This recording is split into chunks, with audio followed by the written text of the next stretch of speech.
sea que sí. Yo solo voy a hacer la presentación. Ya, amor. Y después. Sí.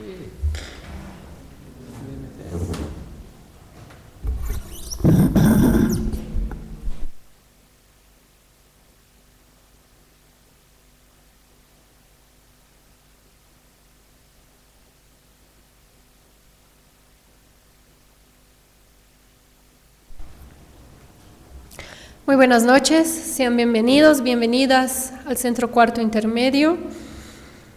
En este ciclo de conversatorios que estamos realizando, tenemos en esta oportunidad la grata presencia del señor Ramón Rocha Monroy, quien el día de hoy justamente nos va a estar hablando acerca de lo que es gastronomía y literatura, o no sé si decirlo al revés, literatura y gastronomía. Más adelante nos va ya a corregir. Pero Ramón Rocha Monroy estudió Derecho en la Universidad Mayor de San Simón, donde se tituló de abogado. Más tarde, mientras estaba en el exilio, haría una maestría en Ciencias Políticas en la Nacional Autónoma de México, UNAM. Como periodista, es conocido por sus crónicas de Cochabamba, su ciudad natal. Columnista del diario Los Tiempos, fue consejero de prensa de la Embajada Boliviana en México. Docente universitario, se hizo famoso con sus columnas publicadas bajo el seudónimo de El Ojo de Vidrio. Premios y reconocimientos. Gran Premio Ensayo Sesquicentenario de la República en el concurso Franz Tamayo de 1975 por Pedagogía de la Liberación. Segundo Premio Erich Gutentag, 1983, por el Run Run de la Calavera. Premio Erich Gutentag, 1994, por Ando Volando Bajo.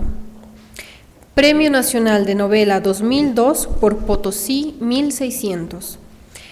Título honorífico de Cronista de la Ciudad, otorgado por el Consejo Municipal de Cochabamba en el año 2011. Les dejo entonces en compañía de Ramón Rocha Monroy para que nos comience con este conversatorio. Gracias, amor. Queridos amigos, un cordial saludo a todos ustedes, a mis anfitriones, a Yuri Torres, un gran abrazo al Centro Cuarto Intermedio, a Carlitos Prado, a quien lo veo de mucho tiempo. Él ha sido un experto en ritos andinos que ha ejercido en Cochabamba durante mucho tiempo y actualmente está radicado en el Brasil, de modo que es para mí un grato honor saludarlo. Y quiero decir que hace bastante poco viajamos a Salta porque había un encuentro de hermanamiento de escritores y poetas así. Y quisiera repetir lo que les dije a los salteños y salteñas que habían allá. Les decía que no sé por qué se esfuerzan en hacerme una persona respetable, ¿no? Quieren hacer de mí una persona distinguida, notable, respetable. No soy en absoluto, soy una persona muy sencilla, manejo todos los días bicicleta, no la uso como vehículo de deporte, sino vehículo de transporte. Ojalá mi ciudad estuviera repleta de ciclovías de transporte y no de deporte, ¿no? Para sorpresa mía, muchas ciudades enormes como México, como París, como Buenos Aires, están plagados de bicicletas y ciclovías. Y en algunos sitios, como en Chile, hay una pugna con los motoristas, ¿no? Que estamos ganando los ciclistas. En París el alcalde se ha peleado con todos los motoristas, ha liquidado todos los estacionamientos del centro y los ha convertido en ciclovías. Entonces los motoristas dicen, ¿dónde van a dejar sus carros? En estacionamientos privados. Entonces prefieren ir a su oficina en bicicleta, en monopatín, en lo que sea. Y por otra parte, en muchos sitios hay bicicletas gratuitas, o bicicletas que cuestan simbólicamente un peso, ¿no? Y uno puede manejar una hora, y puede ir tramo por tramo, dejar, sacar otra, etcétera, ¿no? en el Paseo de la Reforma de México, que es enormísimo, todos los domingos se vuelve peatonal, y hay un experimento que es curioso, que es, se da bicicletas a los ciegos. Entonces alguien me pregunta, ¿pero cómo así? Son bicicletas que se llaman tándem, que tienen dos monturas. Entonces, adelante dirige un voluntario y atrás el pobre ciego pedalea, ¿no? Pero hay que considerar que los ciegos no hacen ningún ejercicio. Entonces debe ser para ellos una cosa muy interesante manejar bicicleta o jugar fulbito, pues juegan fulbito con una pelota con sonajera, ¿no? En ese sentido, claro, hay gente que no me cree. Yo leo, los desafío a buscar en Google, van a encontrar que digo la verdad, ¿no? Pero al parecer vivo al margen de la realidad, ¿no? O sea, en los límites entre lo real y lo irreal. Y por eso alguna gente no me cree, ¿no? Como no me creían, por ejemplo, que en la guía Guinness de récords mundiales hay un rito de los pueblos beduinos en el desierto, que cuando hacen un matrimonio comen pampaco de camello. ¿Cómo es esto, no? Matan a un camello y los rellenan de corderos, los corderos los rellenan de pavos, gallinas, las gallinas de codornices y los codornices de dátiles, ¿no? Y hacen cocer todo bajo tierra, porque es una técnica ancestral. Entonces me imagino que cuando sacan el tremendo pampaco de camello, cortan una tajada para cada tribu y así los conforman, ¿no? Nadie me cree. Vean la guía Guinness, está ahí, creen que me he inventado. Y efectivamente es lo que ahora comienzo a pensar, si la memoria no me está fallando, ¿no? Y las cosas que digo como mías las invento. Pero al final, ¿qué nos importa, no? Hemos venido a hablar de gastronomía y a eso quisiera referirme. Uno de los datos más antiguos que tengo del amor por la comida, que es muy familiar, es muy costumbrista, muy personal, es que una prima hermana de mi abuela era abadesa de las capuchinas. Se llamaba Sor María de la Concepción Zambrana, ¿no? Y en los cumpleaños de la familia no se cocinaba, porque la tía se resentía si no íbamos a recoger unas ollas de barro, así, pero de un picante delicioso. Hacían unos platos siempre criollos, extraordinariamente ricos, ¿no? Y había que ir a recoger del claustro, y entonces luego devolverle las ollas y agradecerle. Y todo esto cambió porque en determinado momento vinieron unas monjas españolas, intervinieron en el convento y la sacaron a mi tía. Y según creo recordar, pero tal vez me estoy atribuyendo experiencias de mi hermano, que yo entré por el torno a la cocina de las monjas y todas eran gordas, así las recuerdo, ¿no? Pero no sé si es un recuerdo mío, me han contado. Todas eran gordas porque decían, esa es una conjetura mía, ¿no? De los 7 pecados capitales, 5 son defectos del alma, pero 2 son apenas excesos del cuerpo, ¿no? Es feo sentir ira, avaricia, envidia, ¿no? Pero es un exceso del cuerpo la gula y la lujuria. Como las monjitas vivían en claustro y no se podían permitir la lujuria, se permitían la gula. Tenían sus fincas, de las fincas les traían abundante provisión de vegetales y animalitos, y ellos tenían sus hierbas finas, ellas.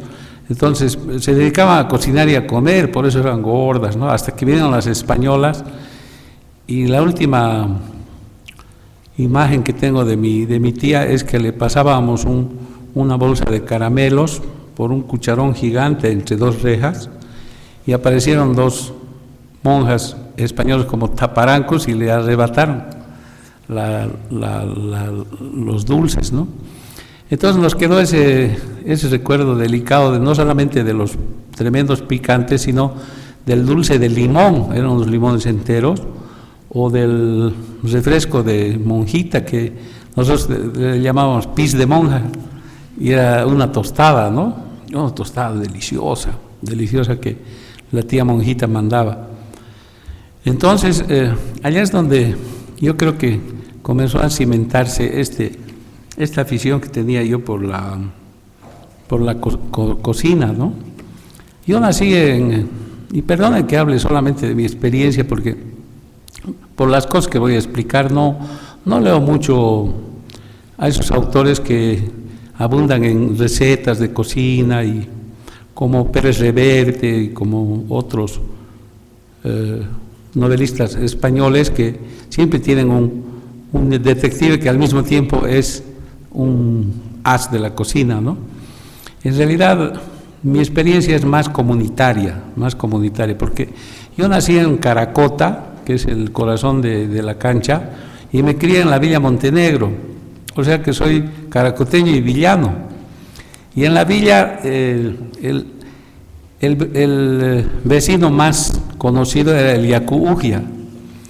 El Yacuugia era un caballero que tenía su chichería, y lastimosamente no recuerdo sino el apodo, ¿no? Porque era un lugar famoso no solamente por la calidad de la chicha y de la cocina, sino porque podías llevarte una pareja, y entonces él se daba modos para hacerte la vida agradable.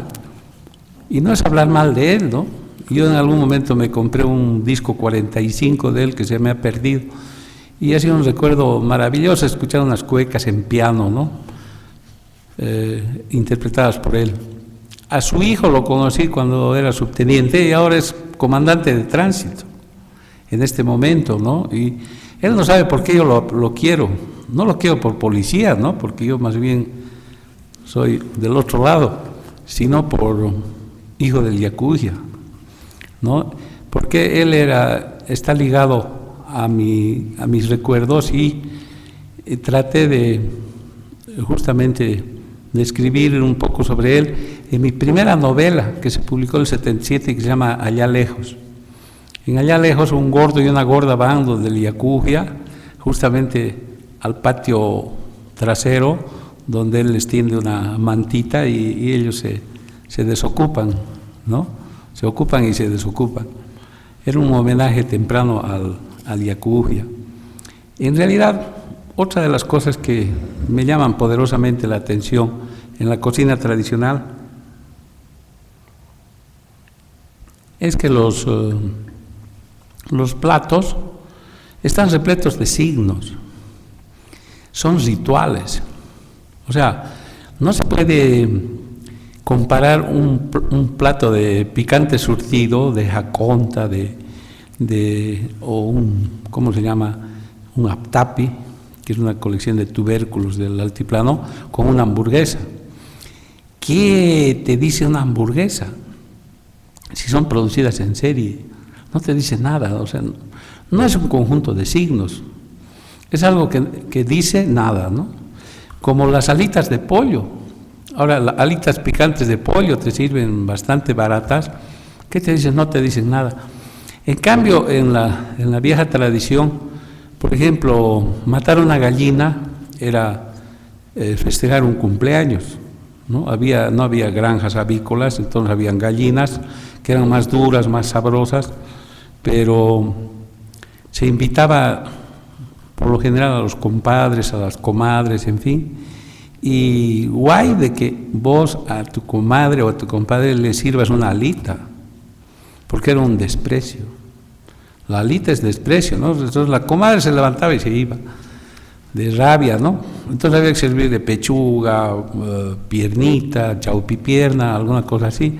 Ya era un gesto de halago, ¿no? Nunca una alita. Y eso ocurre con todos los ritos andinos, ¿no? Muy en particular practicados por los aymaras, ¿no? de los cuales hemos heredado, porque todos somos collas, toda la zona andina de Bolivia es una zona colla, ¿no? Entonces, hemos heredado este sentido del rito. Y entonces, en el rito andino, todo está especificado, pero está codificado, es increíble. Dar la mano, por ejemplo. Cuando hay un candidato, que es mi amigo personal, pero vamos a decirlo, como el Tuto Quiroga. El Tuto Quiroga da la mano así. Hola, ¿cómo le va? ¿No? Es un desprecio. Aquí hay que dar la mano, no hay que apretar fuerte, hay que dar poquito, pero dar un abracito. ¿No? Siempre das la mano, vuelves a dar la mano, ¿no? Entonces es parte de ti. Otra cosa importante, por ejemplo, es la cantidad de significados que tiene la coca y el alcohol, que no son solamente medicinales o para distraer el hambre o para nutrir, son también una especie de vínculos de todas nuestras relaciones sociales. Cuando te visitan siempre temprano, algunas personas humildes que te han conocido y te llevan 2 maltas o 2 cervecitas, te invitan coquita o con más confianza te invitan coca y alcohol, es que te van a nombrar padrino. Y no hay cómo hurtarse de eso y hay que cascarle nomás. Y para cualquier negociación, coca y alcohol. Si no hay coca y alcohol, no se llega a ningún acuerdo, ¿no? En una ocasión, cuando fui brevemente autoridad en La Paz, teníamos que llevar una exposición de cerámica de Tiwanaku a Génova, Italia, y los pobladores no querían en absoluto desprenderse de eso, y era una negociación muy dura porque los italianos pagaban el seguro, en fin, pero ellos no querían. Entonces fui a negociar y me estaba esperando todo el pueblo en la plaza, con unas caras así que me iban a comer vivo, ¿no? Subimos a un segundo piso y suben los dirigentes, todos mal encarados, ¿no? Pero yo me había llevado así unas 5 libras de coca y 6 botellas de Singani. Entonces les dije, ¿no? Hermano, he venido a departir con ustedes y a compartir esta coquita que quiero dejar a la comunidad y este traguito, nos serviremos. Y le hemos cascado 1 hora y media, así casi en silencio. Salud, salud, salud, un tapazo, otro tapazo, un pichito, otro pichito, lista. Todo ha salido a cabalidad. De pronto, ellos han entrado al tema y han puesto condiciones, que viaje el alcalde y que viaje el dirigente de la comunidad. Les aceptamos y se acabó y salimos así, pedos, ¿no? Y con nuestro chupo de coca, el resto para la gente de afuera, pero nos despidieron así casi en hombros, y era por ese pequeño detalle, ¿no? A una sobrina mía, la empleada que tiene hace 25 años, así la familia, la quiere nombrar madrina y la visita temprano con cerveza y guarda en el refrigerador la cerveza. Le da coca y dice, no, yo no. Muchas gracias, ¿no? Es otro problema muy serio que en la zona andina la economía, que ha sido muy bien organizada, ha sido una administración de la escasez. Y entonces, en esa medida, no se puede dejar nada en el plato. Es así un desprecio. Es un desprecio. Por eso en el Valle somos gordos. Yo trato de bajar de peso. Hace 6 meses que hago dieta, he bajado 20 gramos. Calculo que hasta morir voy a bajar unos 3 kilos. Y después ya voy a tener todo el tiempo del mundo para pesar nada, ¿no? Pero es que no se deja nada. Y si vas a 2, 3 casas, tienes que almorzar 2, 3 veces y comer todo, ¿no? Y si te llapan, calladito. Dégale, ¿por qué? Porque es un signo de cariño, de abundancia en medio de la escasez. Y eso pasa incluso en lugares donde la escasez es muy, muy grave, como en el altiplano, ¿no? En el altiplano hay detalles sorprendentes que yo los he leído en un libro maravilloso que me lo compré hace unos 20 y tantos años, que se llama El banquete aymara, de Gerardo Fernández, que como su nombre lo indica es español. Gerardo Fernández. Él había llegado, como muchos investigadores, al gabinete de Javier Albó y dice, bueno, aquí llegan muchos, pero nunca se sabe cuánto quieren investigar y cuánto quieren información para irse cuanto antes. Pero Gerardo realmente quería compartir la vida de los aymaras y quería vivir en una comunidad y saber cómo era, ¿no? Y entonces él cuenta, por ejemplo, la voz de la niñita que lo llama y dice, Girartu Mancasiñani, ¿no? Girartu, dice, ¿no? Hay muchas palabras que pronuncian los aymaras de un modo extraño, ¿no? Por ejemplo, la palabra que es de origen árabe, cabildo, esa reunión colectiva, ¿no?, de la comunidad, dice, hoy kawiltu, dice. Ustedes van por el alto, dice, hoy kawiltu. La palabra watía, la watía viene de batea, entonces, girar tu mancasiñani, es decir, vamos a comer. Lo que cuenta él es la frugalidad con que se come, ¿no? Es terriblemente frugal la alimentación entre los aymaras. Y por ejemplo, el dueño de casa, que había sido profesor rural, dice que caminaba como 10 kilómetros de ida y 10 de vuelta. Entonces llegaba más o menos a la nochecita, pero no había oscurecido del todo. Y lo único que comían era una sopa, que era una sopa de chuño. O sea, no era chairo propiamente, porque no tenía ni siquiera chalona, sino una sopa de chuño y algo de arroz, qué sé yo. Entonces,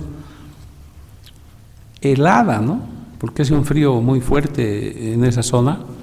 Y el español le decía, ¿y por qué no calentamos la sopa?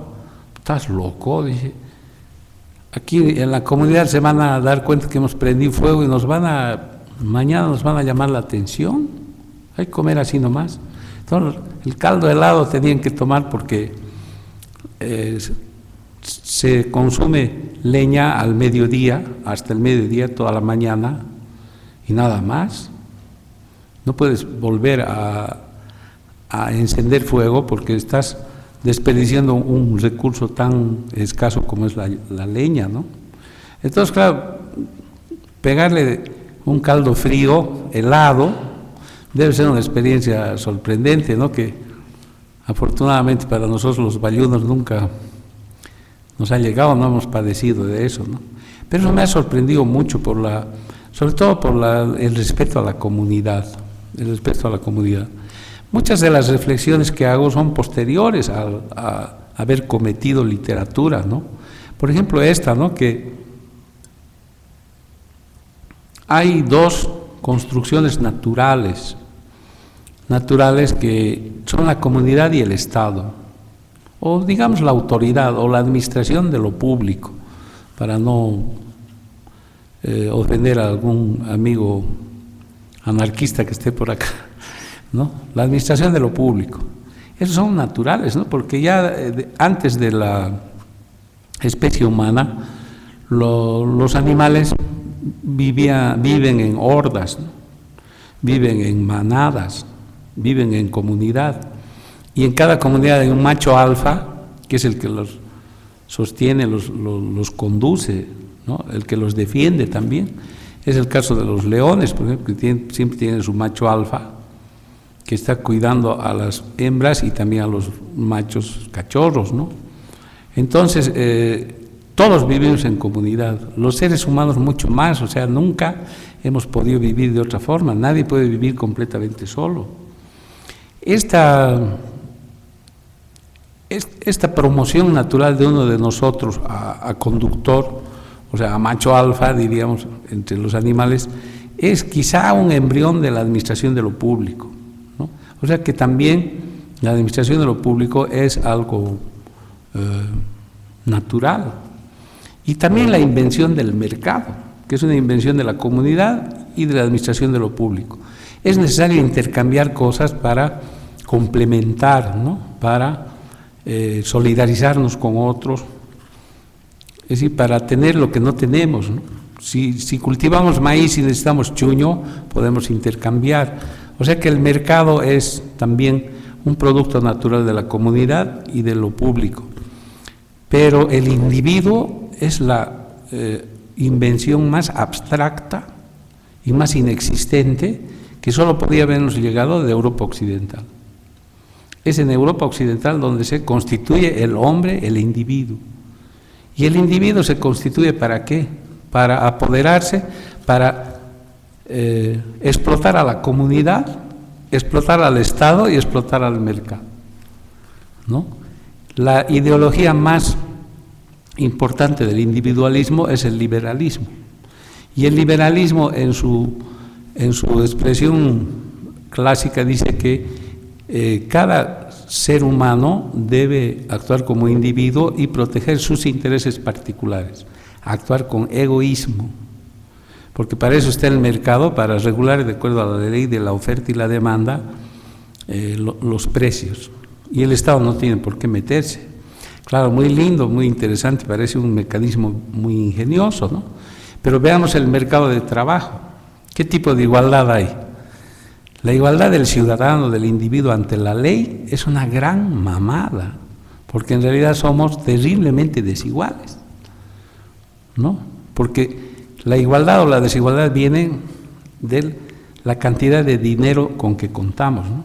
Entonces el empleador impone sus condiciones y el empleado tiene que aceptarlas. Si no las acepta, hay una cola, pero inmensa, de gente que está desesperada por tener trabajo como sea, ¿no? Aunque lo exploten. Entonces, todas las conquistas sociales, desde la jornada de 8 horas a la seguridad laboral, la seguridad jurídica, la salud, los beneficios sociales, todo eso, han sido conquistas sociales de la comunidad contra el individuo. Es decir, la comunidad es la que se ha impuesto, ¿no? Y yo creo, o sea, ¿por qué hago esta digresión?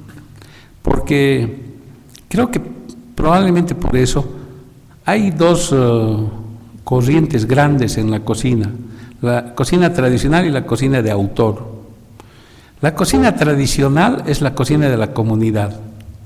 No hay que innovar, hay que repetir. ¿Cómo cocinaba nuestra abuela, nuestra bisabuela, nuestra mamá? Hay que hacer igualito. Dice, no, pero ha aprendido de su madre. En la Aniceto Padilla había una viejita, doña Vicenta Olivera, que un día yo fui a tomarle una fotografía y estaba totalmente doblada. Entonces la enderezaron para que le dispare y volvió a caer. Pobrecita, se murió, pero estaba rodeada por sus hijas, y sus hijas están cocinando igual. O sea, hay una cola inmensa ahí en su reducto, que es casi una tapera, una chujla nomás es, pero donde se cocina muy rico. ¿Por qué? Porque cocina igualito que la mamá, que doña Vicenta, ¿no? Y sin embargo hay algunos viejitos, sobre todo, que se quejan y dicen, no, pues nunca como doña Vicenta. O sea, esa es la cocina de la comunidad. En cambio, la cocina de autor es la cocina del individuo. Por eso es que los chefs que han inventado algo, que han innovado algo, son tan alaracos, son insoportables, particularmente los varones, ¿no? Un varón que se mete a la cocina, pues es atroz. Es decir, de escucharle nomás hablar y ya se te enfría el plato, ya no quieres comer, te da acidez, es decir, no. En cambio, las mujeres son maravillosas. ¿Por qué? Porque las mujeres, sobre todo, reproducen la cocina comunitaria, ¿no? Cocinan como sus mamás, como sus abuelas, ¿no? Y además cocinan de acuerdo a su temperamento. Todos sabemos que cuando una mujer está en su periodo, la torta se le baja, la masa del pan se le baja, ¿no? Cuando está renegando y muele llajua, la llajua le sale muy picante, ¿no? Cuando está de mal humor en general, o efectivamente en su periodo, es mejor que no cocinen, pero cocinan mal. ¿Por qué?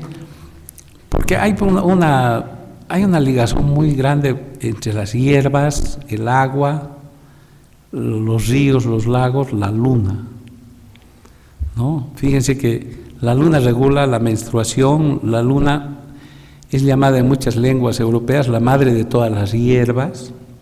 Hay hierbas que se recogen solo el 21 de junio en los solsticios y los equinoccios, ¿no? Solamente la hierba recogida en esa época sirve. Después la siembra nunca se hace en cuarto menguante, se hace entre la luna nueva y el cuarto creciente, ¿no? Porque si no te va a salir mal. Entonces hay una relación entre la luna y las mareas, entre la luna y los partos. Cuando hay movimiento de luna, dice, seguro que ya, alrededor de tal fecha vas a parir. ¿Por qué? Porque hay una relación, ¿no? Y la misma relación luna, mujer, cocina, es la que regula el sabor, ¿no? Fíjense que, por ejemplo, los aymaras tienen una creencia muy interesante, que cuando una pareja es estable, se lleva bien, envejecen juntos, están bien cocinados. Es como un plato bien hecho, donde todos los ingredientes han sido medidos con precisión y la cosa ha salido riquito, dicen, ¿no? Y yo no debería contarme entre ellos porque tengo 3 divorcios, ¿no? Es por eso que soy un mal cocinero, me imagino que es por eso, ¿no? Porque tengo fama de hablar de gastronomía, pero en realidad no puedo ni siquiera freír un huevo o hacer un buen arroz graneado, no, soy muy malo para la cocina, ¿no? Y entonces probablemente por eso he sido malo para el matrimonio. He tenido 5 hijos, 3 mujeres que me quieren todavía, pero lejos. Buen tipo, dice, pero mejor que viva lejos. Es porque no sé cocinar, es bien importante. En una mujer igual, por ejemplo, Juana Manuela Gorriti, la esposa de Belsu, según el chisme, soportó un divorcio. En esa época no era divorcio, sino separación vía iglesia, porque le ponía cuernos con el presidente José Vallivian, a su marido. Pero en la demanda de Belsu, que ella publica en un libro, dice a la autoridad, al obispo, ¿no? Le dice que quiere divorciarse de esta mujer porque cocina muy mal. Y ella en el prólogo cita in extenso la demanda y dice, yo quisiera aconsejarles que aprendan a cocinar, porque por eso yo me he divorciado. Yo lo quería mucho este tipo, pero me he tenido que divorciar porque cocinaba muy mal.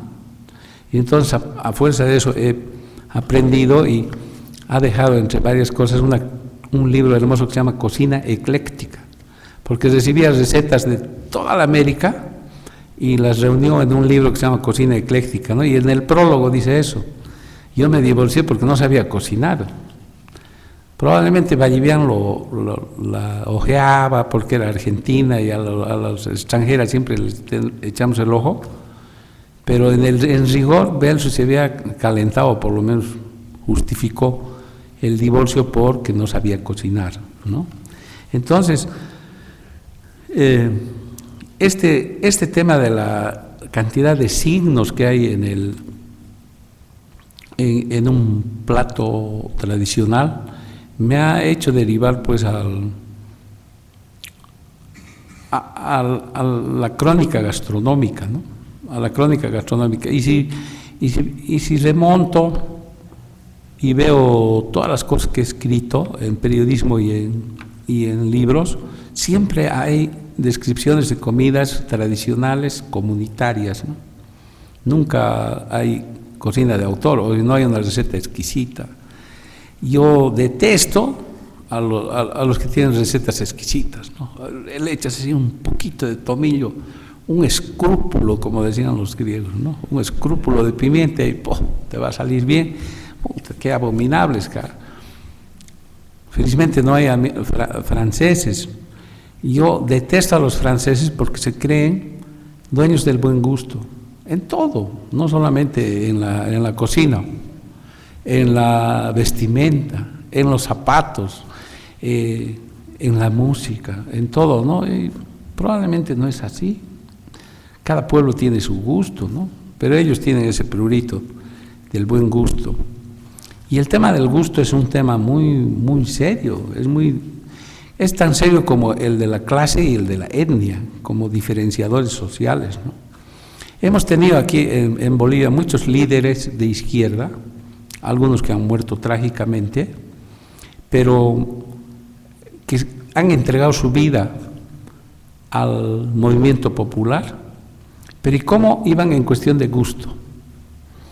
Esto reflexiona un filósofo francés, el problema del gusto. Ibas a su casa y tenían un traje muy discreto, gris, pero de tweed inglés, una camisa así, pero de gamuza americana, unos zapatos así que casi no se notaban, pero eran zapatos italianos. Había por ahí botado Le Monde Diplomatique, cuando no se editaba en Bolivia, pero en francés. Había Gauloises, que son cigarrillos parisinos, y había por ahí un Picasso o una reproducción, y la música que ponían, porque si no era música clásica, música de Georges Brassens, de Patachou, unas cosas refinadas, ¿no? Y el pueblo al cual aclamaban o al cual querían liberar, escuchas a las 6 de la mañana bandas de música aymara, escucha hablar en aymara, en quechua, en idiomas nativos, escucha unos locutores que jamás van a oír, y oye unas músicas abominables que sobre todo llegan del Perú. Un día en un taxi yo escucho a una versión de un aymara en castellano del Evangelio, no es el Evangelio, el libro de Job. Qué cosa maravillosa. O sea, un estilo, un habla quejumbrosa, leyendo los versículos de Job. Ay, madre, ¿para qué pariste, pues? Un hijo tan desgraciado. En vez de darme tu pecho, ¿dónde debías de dar? Versículo tantos. Qué cosa notable. ¿Dónde puedo comprar eso? En la cancha, dice, ¿no? ¿Quién escucha eso de esos viejos líderes izquierdistas? Todos son refinados. En la época en que vivíamos clandestinos, ¿dónde se ocultaban? En Tiquipaya, en unas mansiones. De ocultas hacían unas parrilladas así brutales, seguían escuchando a Brassens, y cuando estaban en un edificio comían espagueti. ¿No? ¿De dónde se iban a hacer? Ni un chairo, ¿no? El problema del gusto es bien fregado, ¿no? Entonces, en esa medida hay también una toma de posición, sobre todo por la diferencia que hay, fíjense, entre la carne asada y la carne cocida, ¿no? Echar un pedazo de carne a la parrilla, según Levi Strauss, es uno de los actos más simples con el cual se inaugura la cultura, pero es así terriblemente simple, ¿no? Agarras un pedazo de carne, al carbón le echas sal gruesa y te va a salir bien. Si gradúas el fuego, te va a salir más blandito, mejor, no se va a arrebatar. Pero comparen eso con un picante surtido, un pampaco, un uchuco, ¿no? En esos platos hay una concentración inaudita de información cultural. Hay información de muchas clases. Por ejemplo, una abuela no va a hacer el ají de lengua con ají colorado, o el picante de pollo con ají amarillo. No, señor. Son normas, ¿no? Es decir, se pueden suicidar de bronca si es que ven que las cosas se trastruecan, ¿no? Entonces, un cocinero individuo puede hacer un experimento. Es lo que pasa con la papaliza, por ejemplo. Que yo sepa, hay dos formas de comer papaliza, ¿no? La sajta de lisas y el caldo, el chupe de papaliza, ¿no? Un amigo español me invitó un lechón y que tenía como guarnición unas papalicitas con aceite de oliva y canela. Rico, riquito, che, pero bien extraño, ¿no? Entonces, cuando yo cuento eso, las mujeres menean la cabeza y dicen, pucha, qué cojudo este español, no se come así la papaliza, ¿no? Entonces hay una diferencia muy grande entre echar la carne al asador y en cocinar. Y además, en cocinar como cocinaba la antigua cocina durante mucho tiempo. O sea, la cocción lenta, que es propia de la comida campesina, frente a la cocción rapidísima, que es propia de la cultura urbana. En la cultura urbana vos comes pollo a la bróster, 5 minutos, listo, o comes asado. O sea, todo está hecho, incluso el picante que se usa para el picante surtido, o sea, ají amarillo, se hace en jalea como mermelada. Se muele todo eso y se pone un cucharón, se hace hervir un rato y listo. O sea, ya no hay esa vieja costumbre de moler en el batán el ají amarillo o el ají colorado y luego sacarlo y hacer cocer toda la mañana, ¿no? Mucha gente le atribuye el sabor a la leña. Probablemente la leña le da su gustito, ¿no? Pero lo que más le da probablemente también es la cocción lenta. Un caldo hecho durante 4 horas así es, digamos, una definición de sabores, ¿no? Una condensación. Es un producto químico que se va elaborando paulatinamente hasta soltar toda su riqueza, ¿no? Y entonces cuando tú precipitas ese proceso, estás haciendo lo mismo que con la chicha, ¿no? La chicha de moco puro, con fermentación especial, a raíz de esa enzima que está en la saliva, es una chicha estupenda que ya no se consigue. Ahora se precipita ¿cómo se llama? La conversión del almidón en alcohol y en dulce, se precipita con chancaca y alcohol. A veces la fermentación se precipita, dice, con animales muertos o con caca. Nunca hemos visto eso. Tomamos nomás, pero sabe Dios qué será. Pero esa vieja tradición de hacer la chicha como se debe, ya no se la fabrica porque no es rentable. O sea, nada, la cocción lenta es rentable, ¿no? Nuestras pobres viejas cocinaban toda la mañana el caldito. Por la tarde, hasta las 4 o 5 de la tarde, el segundo. Y no habían terminado de lavar los platos del almuerzo, ya estaban preparando el platito de fondo para las 4 o 5 de la tarde. Y eran sabrosos, ¿por qué? Por lentos, ¿no? Ahora no, en microondas mete así, 2 minutos, listo, ¿no? Una amiga en México me dice, ¿qué quieres comer? ¿Quieres mondongo chuquisaqueño, chairo, picante mixto, ají de lengua? Un chairito, pues le pegaré, saca así un queso y corta, era congelado. Entonces corta así una tajada y la mete en una cacerola y se vuelve un caldo. ¿Cómo yo iba a comer eso, no? Naturalmente por maricón he comido, pero nunca más volvería a hacerlo, no probaría. Y es una costumbre de una ciudad grande, cocinar el sábado para toda la semana y cortar una tajada de queso y picante mixto o lo que sea, ¿no? Entre nosotros es una aberración porque somos rituales.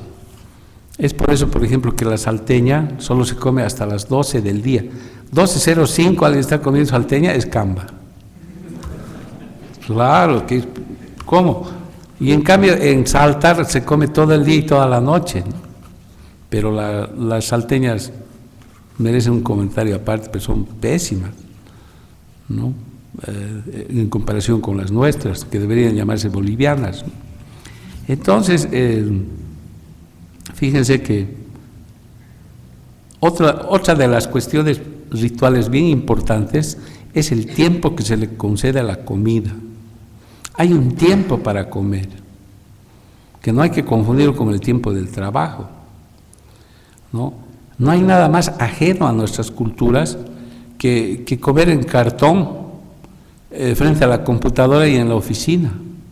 O sea, tomarse un break de 20 minutos y luego volver a trabajar, ¿no? Habiendo dejado ahí comida china o lo que sea.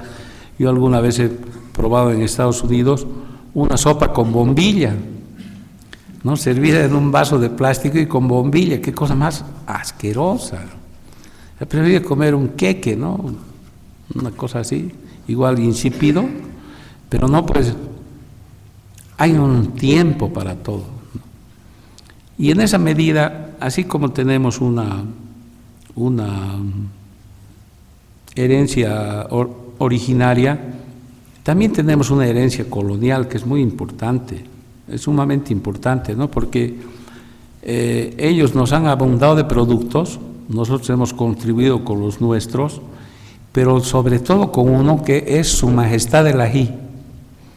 El ají ha trastornado todo para nuestro gusto. Es decir, un puchero, por ejemplo, sin ají es una cosa atroz. ¿Quién puede comer una cosa blanca, así, lavada, cocida, sin una buena capa de arroz bien, digo, de ají amarillo bien cocinado, ¿no?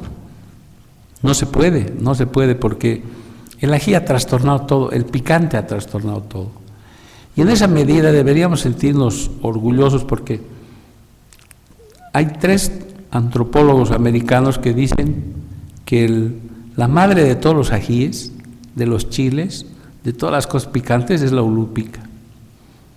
Ellos dicen, o sea, no somos los bolivianos. Los 3 antropólogos de varias épocas dicen que la ulupica es la madre genética de todos los ajíes, ¿no?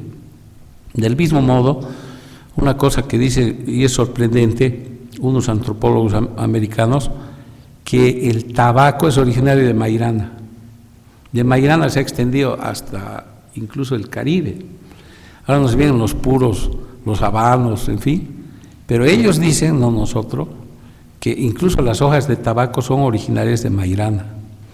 Y por eso hay algunos mochileros que llegan y nadie sabe que son ingenieros genéticos y están buscando especies nativas ¿para qué? Para mejorar sus injertos que son transgénicos. ¿Se han fijado ustedes, por ejemplo, que hay unos locotos gigantes, bellos, que no pican ni tienen aroma? No sirven para nada, tal vez para hacer locotos relleno, ¿no? Pero tú muerdes y muerdes el locoto y no te pasa nada, ni siquiera te pica nada. En cambio, un huertalocoto, que en realidad es un locoto orgánico, es pues temible, es un enano maldito, ¿no? Que te destruye las papilas así porque te enerva la fuerza de su picor y de su aroma, ¿no? Porque es un ácido que te sube a la nariz y te hace estornudar, ¿no? Por eso es que hay, incluso fíjense que hay modales que se refieren a nuestra cocina tradicional. Por ejemplo, si te sirven una chanja de conejo, ¿cómo vas a pedir cubiertos? ¿No? Y la forma de comer la chanja de conejo es agarrar una piernita ahí con la mano izquierda, ponerle abundante llajo con la mano derecha, introducirla, sacar el hueso casi pelado y luego limpiarse los mocos por el picor, ¿no? Si te dan un tullo así de cordero que tiene tuétano, es lícito agarrarlo, como no se puede con el tenedor, con la mano, y chuparlo para sacarle el tuétano, ¿no? Pero hay un tuétano que se ha quedado ahí adentro, entonces si entras al batán, agarras un morojo y golpeas y le echas un poco de ajo y comes así, la dueña de casa que ha cocinado se va a sentir halagada. O sea, te has portado como un caballerito, te has portado muy bien, has sabido apreciar su comida, ¿no? En cambio, si vas a comer chicharrón y pides cubiertos, dices, es paseño. Claro, porque un cochabambino de cepa, de paladar negro, jamás, pues, come con la mano, ¿no? Y nuestras comidas, fíjense, las comidas bayunas, sobre todo en Cochabamba, casi todas son comunitarias. Un amigo me decía, muchas manos en un plato. Es decir, se come en bañador, viene algún forastero y pide, son 4 y piden 4 piques machos, ¿no? Entonces les traen 4 torres así, abundantes, y dicen, qué harto se comen Cochabamba. No sean cojudos, ¿ves? Lo que pasa es que es comida comunitaria, hay que comer entre todos. Un coñichi, por ejemplo, bien hecho de picante mixto, de ají de lengua, del día anterior, ¿no? Es comunitario, se come con cuchara, con la papa ñutida o ñuturja, y entonces se disfruta entre todos, ¿no? La tutuma también es comunitaria, es colectiva. Nosotros somos la negación del individuo. En nuestra cocina tradicional, al menos, somos la negación, porque puedes tomar, lo mismo en las bebidas, puedes tomar un whisky solo en una barra, ¿no? Y incluso los japoneses han llevado al máximo esta aberración, porque cada uno tiene su karaoke y cantan despacito, así mirando su letra, y toman su whisky, ¿no? Que es whisky japonés, es horrible. En cambio, nosotros, ¿quién puede tomar chicha solito? La chicha es comunitaria, es decir, la chicha se comparte y produce de inmediato buen humor. Después vienen las consecuencias, ¿no? Pero de inicio las mujeres empiezan a hablar en voz alta, los varones a reconocer parentescos, todos son hermanos, compadres, y si no, se han prometido para el bautizo del hijo o el matrimonio, etc. O sea, en torno a lo comunitario, la comida y la bebida, ¿no? Esas son las influencias más grandes que he tenido en todas las cosas que he escrito, ¿no? Fíjense, por ejemplo, en el cine que nos llega de Occidente. Yo veo El Señor de los Anillos, porque tengo que acompañarlo a mi hijo, tengo que chuparme esa película, y veo a un pelotudo que lucha con una espada luminosa y ni se despeina.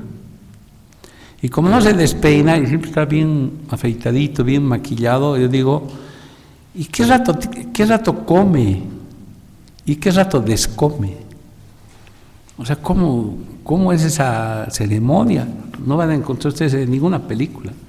Hay un prejuicio que nos viene de Occidente de que todo lo que se refiere al cuerpo hay que olvidarlo, hay que negarlo y ocultarlo.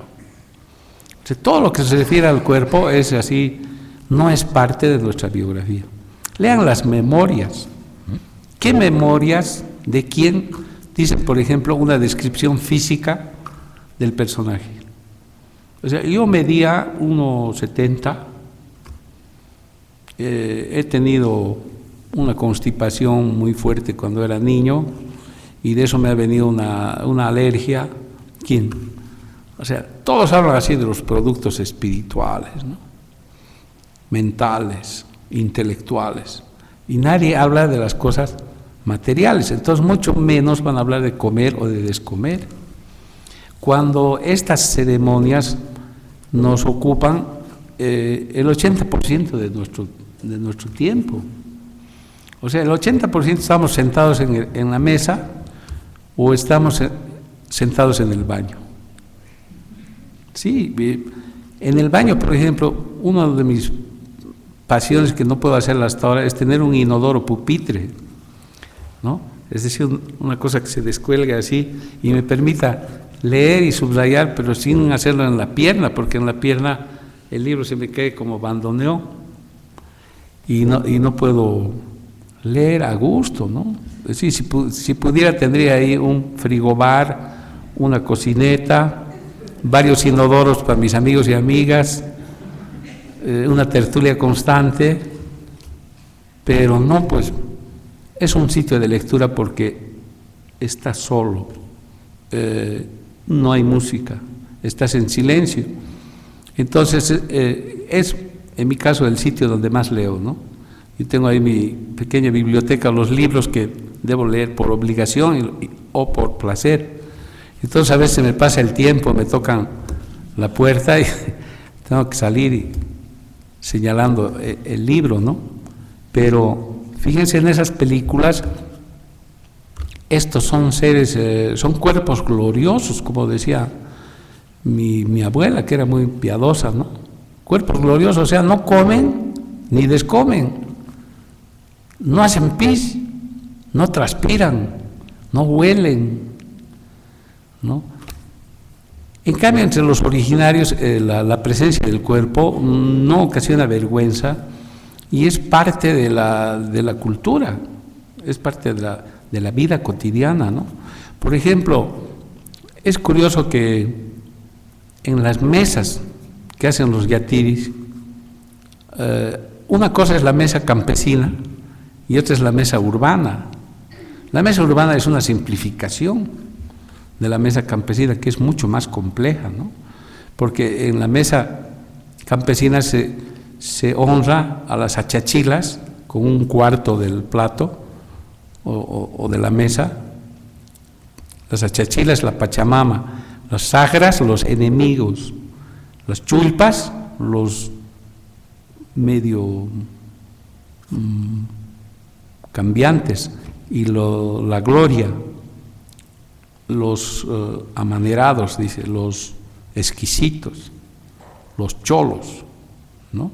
Ese es el concepto que tienen de los cholos.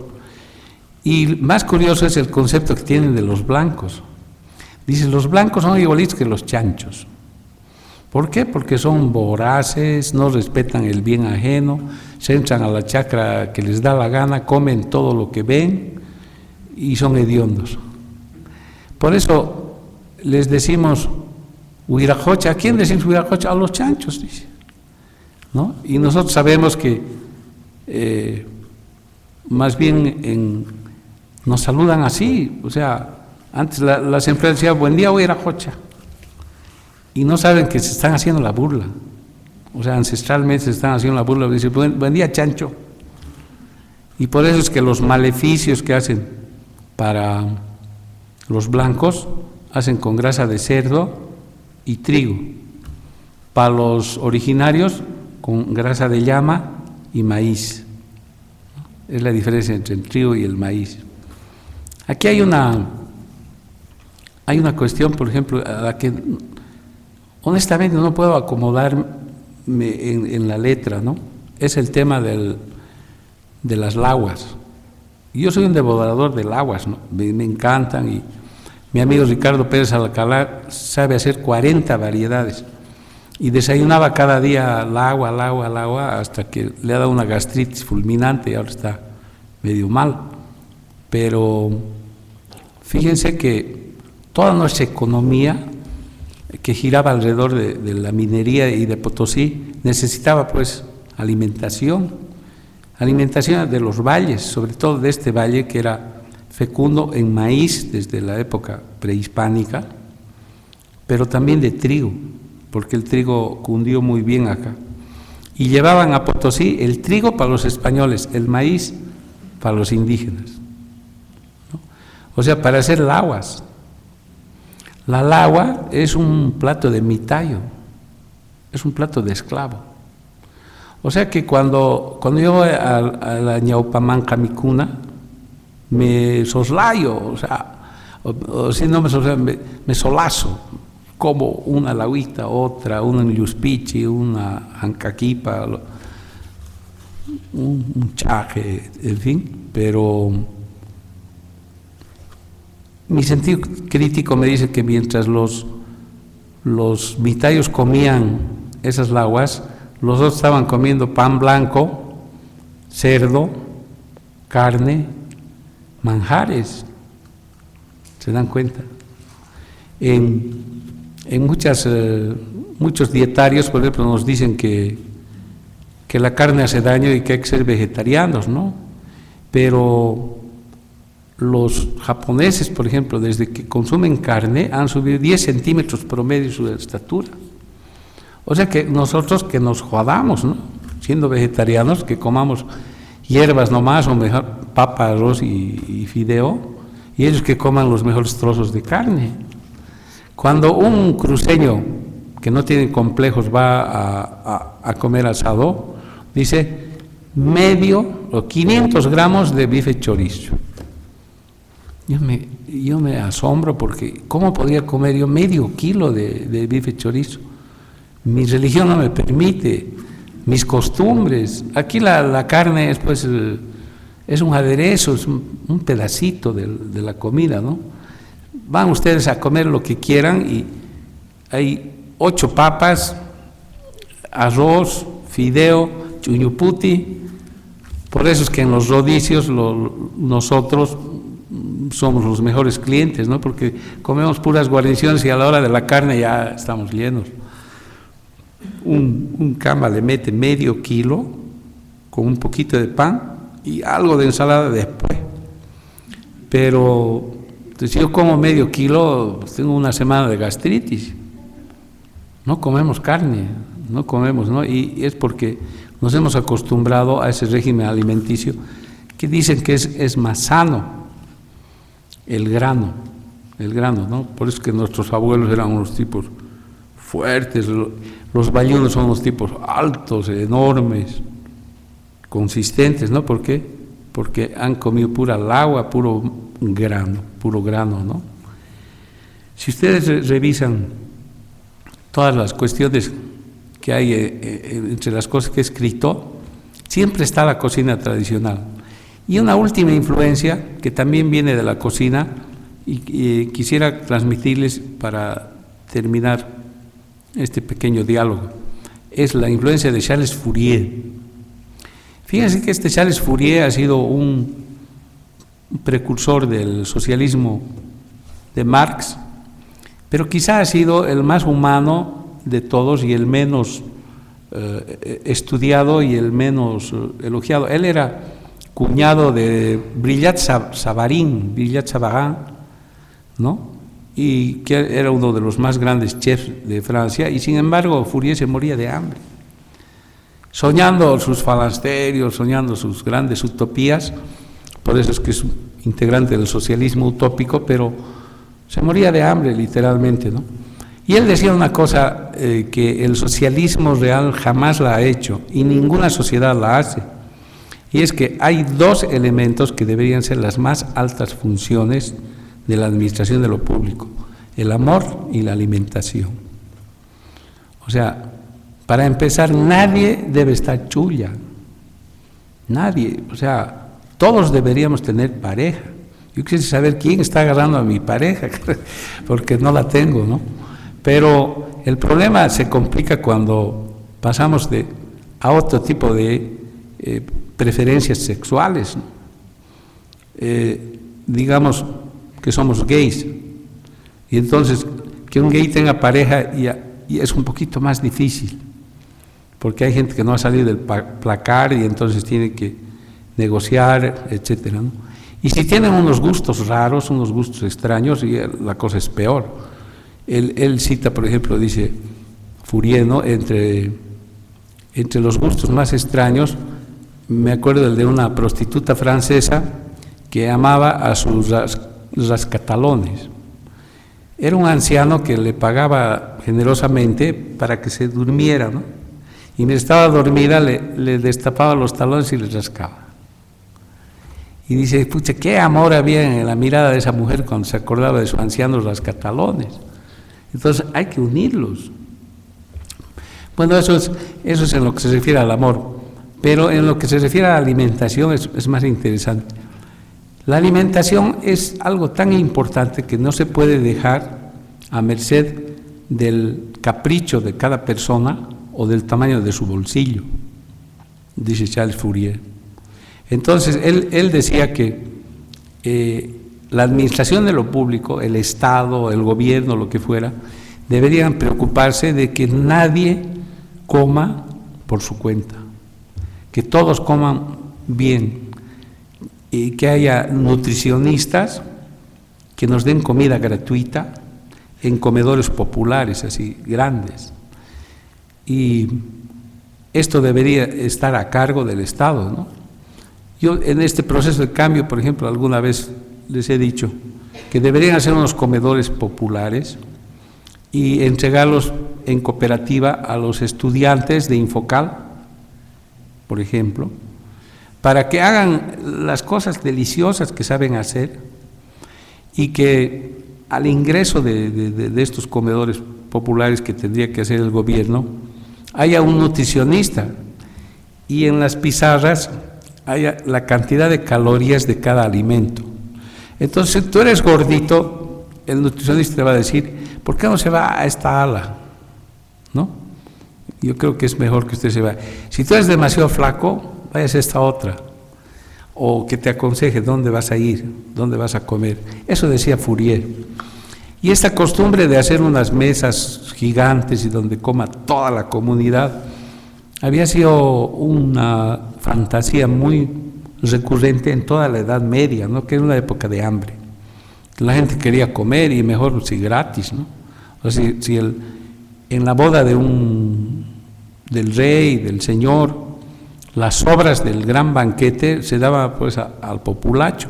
Entonces el populacho comía gratis y era maravilloso para ellos comer, digamos, lo que había quedado del chancho, del faisán o de lo que fuera, ¿no? Entonces, en el Run Run de la Calavera, por ejemplo, cuando en un pequeño pueblo los muertitos se dan cuenta de que ha llegado Todos Santos y no llegan los parientes, los deudos. O sea, es un pueblo olvidado donde nadie se acuerda de sus muertitos, de sus tradiciones. Entonces salen de sus tumbas y bloquean la carretera. Y está llegando un camioncito con un viaje de chicha.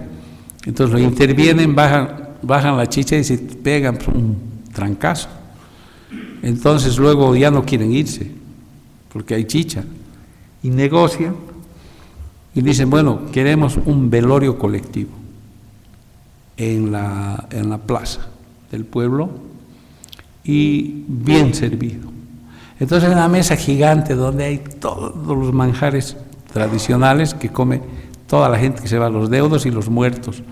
Entonces los muertos se van felices cantando en comparsa y se entierran de nuevo, ¿no? Cada uno con sus preferencias.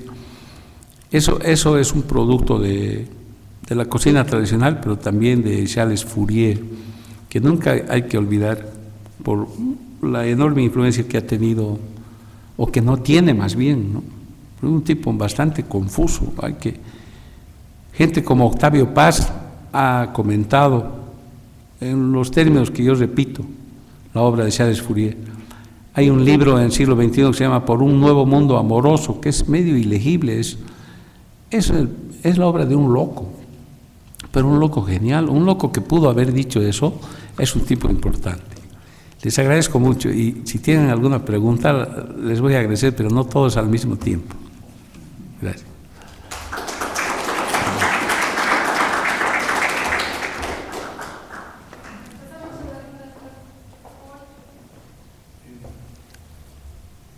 Es importante remarcar dos personalidades de nuestra región de Cochabamba, Urbano Campos, Alfredo Medrano, y hay un negrito artesana desde el restaurante. Sí. Creo que jugaron un papel muy importante en rescatar eso que tú dices, ¿no? La comida popular, la comida rica, la comida combinada, con sus estigmas, qué sé yo. Yo creo que hay que rescatar dos personalidades importantes en la comida cochabamba. Claro, y casualmente han sido mis amigos y casualmente están muertos. Si hago un recuento, casi todos mis amigos están muertos. Y no sé si por lo que bebían o por lo que comían. Comían demasiado, ¿no? En el caso de Alfredo, por ejemplo, tenía un paladar insoportable. Él comía solamente cocina tradicional criolla. Y un día el dueño del Lai Lai, que es un amigo chino, se llama Pedro Tu, yo me lo encontré en Tarija. Y le dije, bueno, ¿qué putas haces en Tarija? ¿Quién va a entrar a tu chifa? Es absurdo, ¿por qué no te vienes a Cochabamba? Nunca más, hace 35 años, nunca más se fue. Y ahora tiene un edificio, una casa enorme, en fin. Me llama para sacar fotos, porque yo tenía una revista de humor y gastronomía que se llamaba Viernes de Soltero. Y entonces le digo al Alfredo que me acompañe y vamos con él y el fotógrafo más. Era un viernes y el Alfredo trinaba de bronca, ¿no? Había una mesa extraordinariamente bien servida, con todas las especialidades de la cocina china. Incluso había un pato laqueado, que es un pato hecho con laque, ¿no? Una especie de caramelo, una cosa así, que está rígido así porque está lleno de caramelo. Y el Alfredo decía, puta, pensar que podía estar ahorita comiendo mi fidiusucho, carajo, y vos me traes aquí, no hay ni siquiera llajua. Y le traen picante, que locotitos así cortados en salsa de soya, y renegaba más, pues, porque no había llajua, ¿no? No había quilquiña, no había nada.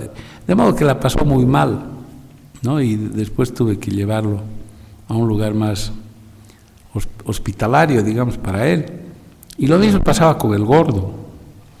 El gordo era un tipo extraordinariamente glotón y simpático. Y nuestro sitio de reunión se llamaba El Tornillo. No porque tuviera un letrero así, sino porque llegabas y te entornillabas, ¿no? Y eran platos de la mañana, pero nos quedábamos todo el día y parte de la noche, ¿no? Porque además hay que considerar eso, que los bayunos somos borrachos solares. Y nos reunimos alrededor de un plato. Dice, ¿qué te parece si el sábado comemos alguito? O sea, que chupemos, se supone, pero no lo vamos a decir, ¿no? En cambio, en otros territorios como La Paz, los borrachos son sombríos, nocherniegos, nocturnos. Recibir una visita a la 1 de la mañana en tu casa es normal. Vienen como vampiros, ¿no? Todo el día han dormido y de noche aparecen así pálidos. Solo quieren trago y jale, digamos, pero no comer, en absoluto, ¿no? Es por eso que me causa gracia que nos prestemos un tipo que es estrictamente paseño, como era Víctor Hugo Vizcarra, ¿no? Víctor Hugo Vizcarra vivía en la calle, era borracho, o sea, tomaba alcohol y dormía donde podía. En el único sitio que ha tenido cobijo, ha tenido techo y comida, ha sido en Cochabamba, porque el Alfredo Medrano se lo llevó a su casa. Y en su casa escribió uno de sus primeros libros, que se llama El Diccionario de Coba. Pero ahí tenía pues todo, tenía una habitación, tenía alimentación, tenía todo, ¿no? Y nadie se acuerda de eso. Todo el mundo, en La Paz, claro, a las 2, 3 de la mañana aparecía el Víctor Hugo en un boliche y todo el mundo, ¡oh, Víctor Hugo! A ver, contanos dónde has estado, dónde has dormido, jaja. El momento de recogerse, ¿quién se lo llevaba al Víctor Hugo a su casa? Nadie, ¿no? Y aquí una vez un médico escribe unos versos satíricos y dice, han muerto tantos alcohólicos, el Armando Antesana, el Alfredo Medrano, el Víctor Hugo Vizcarra, menos mal que nos queda el ojo de vidrio, dice. Entonces yo le llamo por teléfono y le he tirado, perdonen la expresión, un putazo. Porque en todo el tiempo que ha vivido aquí el Víctor Hugo, jamás se ha sentado con nosotros. ¿Por qué? Porque nosotros nos sentábamos a comer. Nos citábamos para comer, chupábamos, pero bien comidos. Esto estaba fuera de las costumbres del Víctor Hugo. El Víctor Hugo no sabía qué comía, pero el rito estaba en beber, ¿no? Esa era la diferencia fundamental. Bueno, felicitar la disertación sobre gastronomía y literatura a nuestro amigo Ramón Rocha. Y bueno, en realidad para nosotros desde la cultura andina lo más importante son justamente las comidas tradicionales. Solamente que pregunta no podría hacer, está casi completo toda la información que estás dando y realmente solamente agregar algunos detallitos nada más. Yo trabajo con medicina tradicional, como sabes, Ramón. Entonces, dentro de la cultura diferenciamos los alimentos entre cálidos y frescos. Eso sería un aporte importante decir en esta charla, porque eso va a ayudar a la gente. Por ejemplo, solamente por nombrar, cerdo es cálido, joñi es en quechua, y chiri, vamos a decir, tenemos que combinar con una ensalada, tendría que ser necesariamente lechuga o alguna, inclusive el pepino, etcétera, alguna ensalada que vaya acompañando a una comida cálida, fuerte. Entonces, una combinación que nos va a permitir a la larga producir gastritis. De cada 10 bolivianos, eso para la información, ¿no?, de mayores de 45 años, 8 personas tienen gastritis en este momento en Bolivia. Entonces es demasiado, por comer mal. Chicharrón y de repente a veces Coca-Cola más, ¿no? Entonces, dependiendo cómo se haga la mezcla de sus alimentos, va a tener problemas de salud. Entonces, desde el punto de vista de salud, lo que hemos olvidado de nuestros antepasados sería esa combinación cálida y fresca, que las personas de nuestros abuelos que se alimentaban con cereales, era una visión clara, porque totalmente los cereales dentro del arroz mismo, o el trigo, o la quinoa, el amaranto, la cañagua, están dentro del grupo Puraj. Falta también informar eso también a las personas. Los alimentos se dividen en 3 grupos: joñi al extremo izquierdo o derecho, chiri al otro extremo y al centro el grupo Puraj. Esa es la sabiduría de nuestros antepasados. ¿Y cuáles son esos alimentos Puraj? Que no va a permitir entrar en uno de los problemas de gastritis, úlceras y finalmente cáncer del duodeno, estómago, colon, y todo ese problema se va a generar a partir de la alimentación. El Puraj es el que más estabiliza en todo ese tipo de cuadros clínicos que tiene que ver con enfermedades gastrointestinales. Por lo tanto, Puraj, cereales, totalmente cereales. Entonces, lamentablemente la trucha que teníamos aquí en nuestras lagunas, ¿no es cierto?, en forma natural, en este momento se está criando con alimentos balanceados de pollo. Cuidado, entonces mucha gente dice, la feria de la trucha en Tiquipaya, ¿no es cierto?, y todos aplauden. Y no es esto, la calidad es lo que hay que pensar. Olvídense, los alimentos transgénicos es un problema grande, tremendamente, que ha empezado en Santa Cruz, sin embargo está por toda Latinoamérica. Yo creo que es otro problema que tenemos que plantear. El que sustituye a la soya es el chuchusmoti que tenemos en la cancha, es más barato, y yo he visto universitarios que están comiendo esto en las saharitas cuando les dan la hambre, y ya están pelando la cascarita y están comiendo. Pero ese es un buen alimento, uno de los mejores alimentos dentro de nuestra cultura andina. Ese sí es un alimento a la vez que tiene cierto tipo de grasas, pero tiene proteínas, está garantizado, sustituye a la leche misma. Entonces tenemos que ver un poquito en ese campo para que realmente no nos jactemos como cochabambinos que comemos harto o bastante, o sea individual o en forma egoísta o colectiva. De todas maneras tenemos que ubicarnos, ¿no?, claramente cuánto aportamos a un índice de morbilidad, ¿no?, por problemas de consumo, mal consumo, diría, mal hábito alimentario. Ese es entonces un tema que desde nuestros abuelos de ancestros hemos olvidado, la ritualidad del alimento. Ese documento que yo he traído aquí en pendrive voy a dejar ahora para el cuarto intermedio, y yo quería un poco hablar sobre este tema, no da tiempo porque realmente tu exposición ha sido brillante y será en otro momento que vamos a hablar de este tema, pero solamente ese pensamiento quiero aportar. Los aymaras también, junto y talla significa lo mismo que joñi y chiri. Ese es el elemento fundamental que todo ser humano, al menos si se creen que es boliviano, deberían de practicar en este momento para evitar este problema. Coca-Cola es joñi, por lo tanto va a traer trastornos gastrointestinales.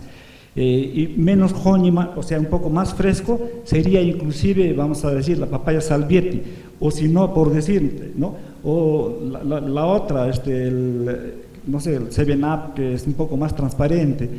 Siguen siendo alimentos que son negativos, pero uno va a ser más cálido que el otro, y eso va a provocar menos problemas en el estómago.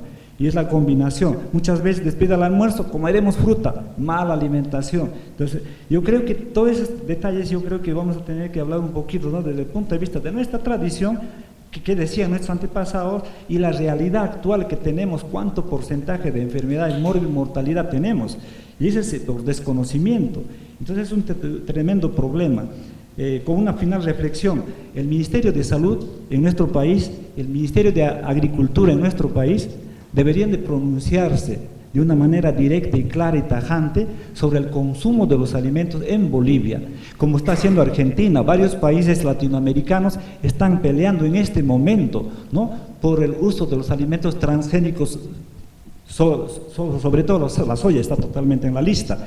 el maíz amarillo, el tomate redondo, la papa que dicen que no tiene muchos ojos, sin embargo eso es terrible para la salud humana. Entonces yo creo que esos detalles son importantísimos. Nosotros no podemos conciliar como seres humanos que todos los días ritualizamos nuestra alimentación, pero hay un bombardeo, digamos, de tecnología moderna en el consumo de alimentos que finalmente no se introduce dentro de nuestra cultura hasta Achamoco, donde se está diciendo, ¿no? La yaumpa manca mi cuna, pero ya una abuela ya le han engañado y le están diciendo esta papa sin ojo es más fácil de pelar con el cuchillo.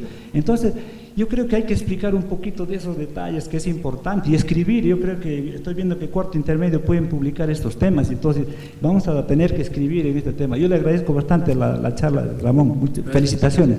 Gracias.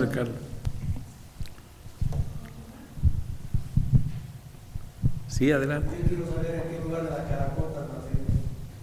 En la Uruguay y Esteban Arce de Uruguay. Era la casa de Iriarte, doña María Iriarte y Juanito Iriarte, que era ginecólogo. Yo una pregunta más, ahora actualmente, ya que el tornillo está cerrado en el Esteban Masbú, ¿dónde se puede comer comida tradicional? Ya lo que no contamos ya con abuelas. Sí, pues hemos perdido mucho. Porque hubo una época en que la mejor comida cochabambina era chuquisaqueña. Sí. En el tornillo, y claro, nunca sabemos por qué, ¿no? La señora cocinaba con manteca, ¿no? Y nunca sabemos hasta dónde la manteca de cerdo es mala o es propaganda de los aceites, ¿no? Las aceiteras nos están mamando. Del mismo modo, en muchos otros casos, la cerveza, por ejemplo.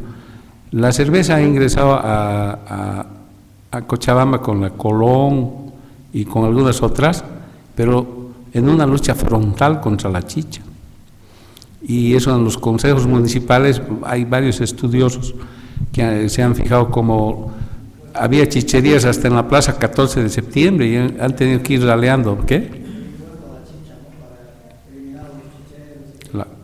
Y el impuesto a la chicha ha financiado el Palacio de la Cultura, la Avenida Blanco Galindo, hasta el Colegio La Salle, antiguo, ha sido construido con un aporte de la alcaldía del impuesto a la chicha, ¿no? Eso es para fregarlos a los chicheros. Actualmente el intendente rompe una botella, jamás, pero agarra un cántaro y lo vacía, agarra un barril, lo vacía. ¡Qué atrevido! Pues eso ocurre, ¿no? Pero en la Casa del Gordo, al lado de la Casa del Gordo, donde hacen saltense en Calacala, hay en la mañana platitos mañaneros, algunos bastante parecidos a los del tornillo. Y en la Huayna Cápac, llegando a la Huayna Cápac, o sea, al puente, hay la hija de doña Amalita cocina los sábados. Hace ají de seso y mondongo chuquisaqueño. Así que los invito cordialmente a comer. No, la verdad es que algunos platos son venenosos, terribles. Por ejemplo, la silica de la plazuela Osorio es un plato que se está extinguiendo y doña Emita Quiroga lo prepara así de maravilla. Y me dice, ¿y por qué ya no vienes? Pues, ojalá pudiera venir todos los días, pero es una inyección letal de triglicéridos, colesterol, ácido úrico y coñis, ¿no? Es terriblemente mala combinación. ¿Qué? Sí.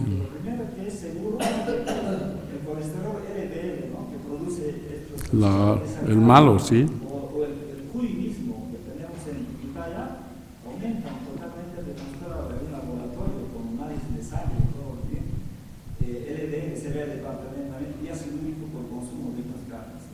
No estoy diciendo que no se debe comer, pero hay que hacer esa combinación que Nelson Amaro decía.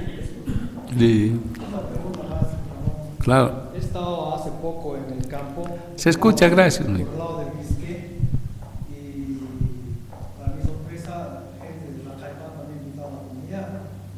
Pero para mi mala leche me han invitado haddock y choripanes. Sí. La agua, una cosa así. Por allá es algo que alguna vez habían comido. ¿Cómo se llama la comida de 9 días? El picante del agua. Jauriucho. Yo pensé que me iban a dar un jauriucho. Estaba esperando a la cena. Cuando la cena me han hecho hot y los choripán.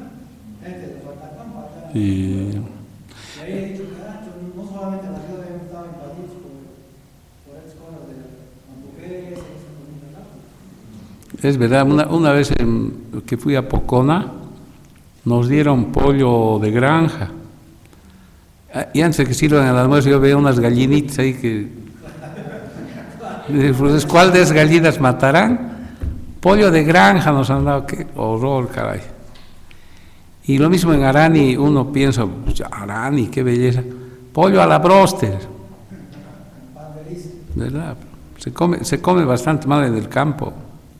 Pero es la costumbre, realmente, se está perdiendo la cultura. Sí, claro. Los platos mismos, no estamos hablando de la cerámica de Guaypuli que están haciendo, ¿no?, con plomo de batería de los autos.